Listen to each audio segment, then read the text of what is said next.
delighted to welcome Jeremy Goold, who is the MD and executive producer at You Are Here in London. He's talking to us because You Are Here won the Gold Award for the Producers Award at last year's Young Director Award. And so we're here to talk about young directors and the company's sort of ethos around that. So Jeremy, thanks for joining us. I know you're very busy, but appreciate you taking the time.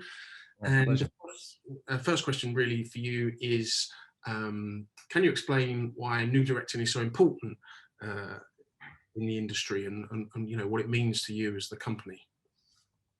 Yeah, well, I think new directors have always been important to the industry. It's where new ideas come from, new ways of getting ads across in an effective way. It's fresh perspectives, I suppose, for want of a better phrase, and that's always what advertising's thrived on. It needs it. Brands need to differentiate themselves somehow from each other, and I think these days even more so with the sort of plethora of platforms that people are engaging with. So that's always been important, and I think it's not just the job of creatives and planners to do that. It's obviously that's very important, but I think the craft in communicating advertising messages is very much down to directors, and so they've always been a key element in the mix. And I think for us, we're always keen to sort of be keeping an eye out for the next thing that's coming through, and making sure that we're remaining relevant in our offering, I suppose, of talent, because it is moving so fast. Yeah. And the company sort of ethos, excuse me, is about young directors, it's about nurturing talent, bringing that talent through. So how do you do that, and how do you go about that, and what's your sort of processes in kind of nurturing that talent? Well, I mean, I'm a big believer in supporting new talent. As I said, I think it's really important. I don't really have any secret recipe for discovering them. I think it's just about lots of hard work, researching and talking to people. It's keeping an eye out for interesting things that catch your eyes, things that move you, that make you feel something. And fortunately these days there are quite a lot of platforms like YDA to be able to help with that. Your directors are getting a lot more exposure than they used to. There's no excuse really now for not discovering people. It's just about filtering, kind of the brilliant ones from the rest. And I think that's the difficult bit, because there's almost there's almost too many people out there now in some ways for the amount of work that we can give them. So I think I always look for I always look for three things. I think I'd say it's because it's not just about brilliant talent. I think artistic talent is one of them, but commercial appeal obviously is another. And I think that great personality is really important to cut through as well these days, because it's easy to lament those great days of Gondry and Tony Kaye and Glazer, people, radical maverick talent that could just go use advertising to experiment and do whatever they wanted artistically, and people bought it, and it was the landscape allowed for it. But nowadays we're talking about a very different world. The budgets have shrunk. The investment in advertising perhaps is not what it was, and I think advertisers kind of are perceiving the role of commercials in a different way anyway. So you've got to be very pragmatic and agile and flexible as a director. You can't just sort of say, well, it's that's how I see it, and if you're not interested, I'm not joining the party. I mean, you can, but you're not gonna get a lot of work if you do that. So so if I find all those things in a director, then that's when I get excited and we get them on board, and then we start in terms of promoting the talent, we'll give them the full support. And I always think that it's important not to sort of separate out emerging talent, if you like, from the rest of the gang. In our company, everyone's treated equally. We're all very much sort of individual directors offering individual things, regardless of experience in a way. So I don't have a sub roster of emerging talent. I keep everyone together and promote them equally. And we'll always kind of do the same for each person. We'll do all the usual, the PR, the social media, the marketing tricks that everyone usually does, and as targeted exposure initially for a new director, I think is very important as well. Getting their reel in front of the key people, the creatives and the producers, the heads of TV, making sure that they know about this person. And I find their agencies are always receptive to new talent. They always have been. It's not a problem. What's difficult is, as I said, is it's cutting through, making sure that you've got, they're going to remember who you're showing them. And I think that I found it's been useful to be able to, sort of couple that discovery of talent with the reassurance of our experience as a company and the trust that goes with that. I think that combination is very important these days. Yeah. Okay. And so Jesse Lewis Reese, who won at the YDA last year for Eyelash, and who signed to you, what was it about him that you saw? And obviously, you mentioned before, it's not just about talent, essentially. Obviously, that's a very important aspect of it, the directorial talent, but there are other aspects you have to take into consideration. So when you talk to a director and when you kind of see their work and kind of meet them, what are you looking for, and what did you see in Jesse that kind of really made you gravitate towards him as wanting to be on your roster?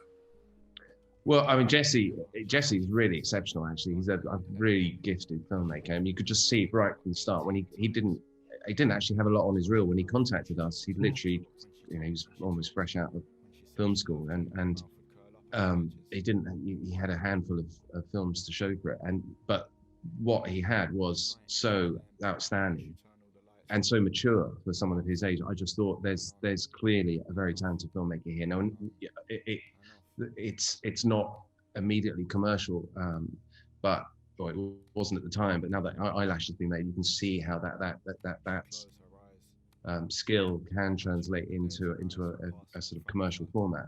And I could see that in him. I could see that he had a great future. And people do look at his work and say, well, he's got such great command of performance skills and understated storytelling that he could easily be a new Shane Meadows. He's got that kind of feel, which would, I'm sure, stand him in great stead for features. But he's also very, very keen to get into advertising, which is great. He loves ads. He loves the idea of bringing those skills, applying those skills to commercials. So for me, that determination really shone through, and I think that fits in very well with what we do as directors and producers. We purposely nurture people who've got that single-minded vision, and he's definitely got it. So I think that's what drew me to Jesse, and does to all our directors, really. Yeah, and you mentioned before in a previous answer about not being as much work, for all the people that want to be directors, there's not always enough work to kind of to keep everyone busy. But equally, over the years, the kind of democratization, I suppose, of filmmaking and the ability for people to kind of shoot, high quality stuff without needing to spend a huge amount of money.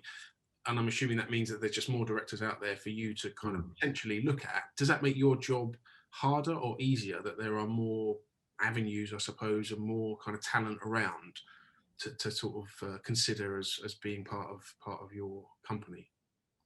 Yeah, well, I mean, I think it's harder in some ways because, as you said, there's so much talent out there now because of that democratization, which is great, and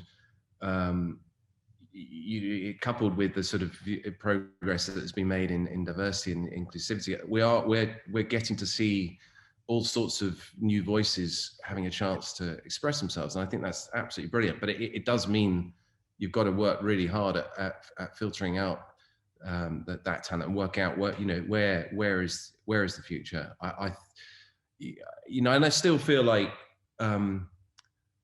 it's equipment's not everything. Obviously, access to equipment was the big sort of barrier to entry before, and it's not now. And it's great that we're not in the days when, was it Werner Herzog who said as his advice to young filmmakers, steal a camera. Right. That was the only way you could get a foot on the ladder in those days. Now there's no excuse. Everyone's got what they need. But having original thinking or an original vision is still kind of in short supply, I think, and that's partly because there's not. I don't think that's necessarily the talent that's coming through. It's probably what advertisers and agencies are struggling with at the moment as well. Is that we're not in a time. We're in quite conservative times, I think, creatively. I don't think that the originality is something that is prized as much. It's hard for people to take risks. I think, especially right now, obviously. Yeah. We didn't see much in the way of great original advertising coming out of the industry last year. Let's face it, it was all very lame, sort of self-shot kind of lockdown ads, that's a bit depressing, because I still feel like equipment might provide the opportunity, but I still hope that one day we'll be seeing much more original advertising coming out of the industry as well. Yeah, I mean, talking about lockdown, you mentioned, before we started recording this, we were briefly discussing how, it's been a tough year for the industry and lots of industries. Do you think it's been tough for young directors as well? Do you think like the last year of kind of lockdown and restrictions and all that stuff has made it more difficult for them to kind of break through? And, is there maybe a reluctance on agencies' parts and possibly production companies' parts in kind of investing in new sort of talent because, times are a little bit uncertain? Yeah, undoubtedly, it's incredibly tough. I mean, I can't remember a tougher time for young talent to come through. They normally the period within which you'd expect them to start getting commissions would be kind of 6 months to a year, maybe less. I think also it was getting tough even before the pandemic, to be honest. I think that the traditional ways a lot of young directors cut their teeth were on sort of lower budget ads that agencies kind of needed a bit of help with, and they'd call you and they'd say, we've got any young talent coming through who wants to invest in this, or if you want to invest that as a company. And we'd always do that, and that would be a great way to sort of build a reel. But a lot of that work's been kept in house now. Right. It's just that has been the pattern for a while now, which is a shame, because that, if you're not doing that and you're not getting those opportunities as young directors, then you've got to wait for somebody to take a risk. Yeah, I mean, that the point you made about kind of in-house stuff, I mean, that it feels like that has had a real impact on the opportunities for new directors, because you're not the only person to say those sort of projects went to kind of young, hungry talent in the past, but now they're just sort of staying in-house and not seeing the outside world from an agency. So what do those people that used to do those projects, what do they do now? I mean, is it music videos and kind of self-shot stuff and short films? Is that the kind of avenue they take now to kind of get themselves noticed and a bit more kind of a reputation? Yeah, I mean, I think it is about generating your own opportunities a lot more now than it was. It's obviously there are loads of short film competitions, there are music videos, and there's still some healthy life in the music video industry. So that is an area that we try to sort of utilize to help build directors' careers, as a lot of companies do.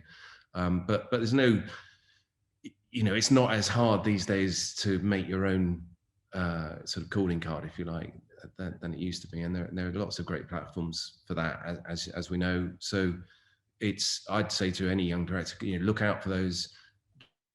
Think about something that can be shot easily, inexpensively. Think about where you can call some favors from, and just make something that is going to really stand out. And because that is really the key to building the reel these days, and until things get back to normal. And then I think we'll start finding that anyone who has used this time productively like that will really capitalize on it next year.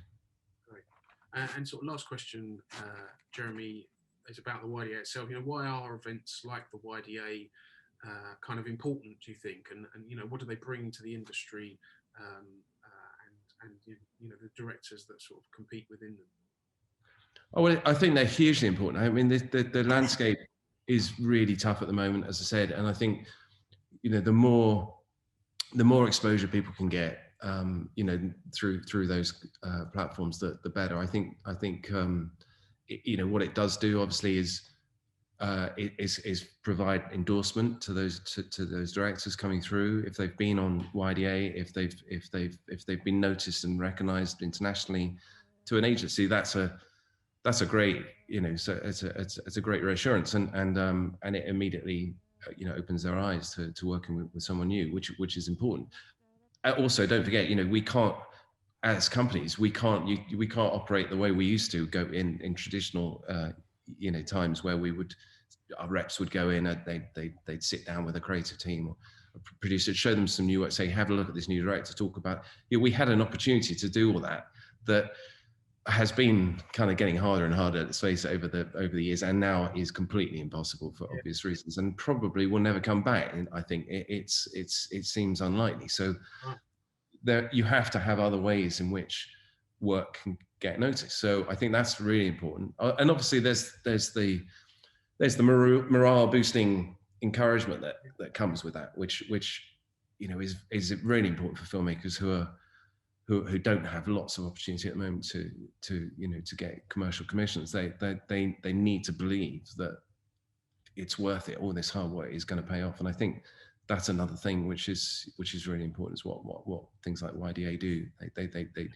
They give that positive support to filmmakers, which is really important. And we've seen it does pay off. 3 of our directors over the last 3 years have been YDA winners, and that has led to directly to commercial pitches. So you can see it translating very quickly and very clearly. And so for me, it's I'm personally very grateful and a big supporter. Good. Well, thank you for that. And we really look forward to seeing what Jesse and the other guys and girls on the roster do. And thank you for taking the time. Congratulations again on the win. The producers Thank you. Win, very well deserved. And who knows, maybe we'll see you at the YDA this year, wherever that may be, if it happens, when it happens. Who knows? Yeah, I hope so. Fingers crossed. No, it's great. It's a great awards platform, and yeah, I applaud everyone behind it. I think it's great.